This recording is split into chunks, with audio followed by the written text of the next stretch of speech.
lidi. Trenére, vypadají drsně. Drsně? Já se tak bojím. Víte, jak to bude probíhat? Jeden z nich bude driblovat levačkou přes celý hřiště a pak se bude snažit vystřelit na koš. A víte, co se přesně stane potom? Vy mu v tom přeci zabráníte, sakra!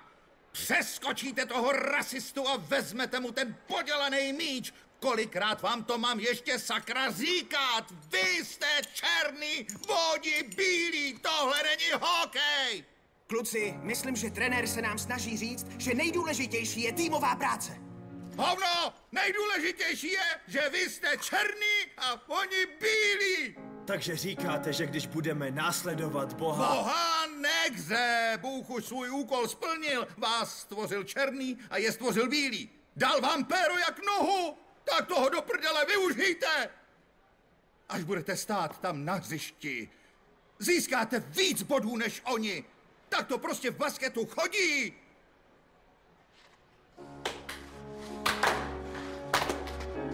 Vyserte se na nějaký tleskání! Už pokoušíte mou trpělivost. Běžte a vyhrajte. Jo, jdeme. Víc jsem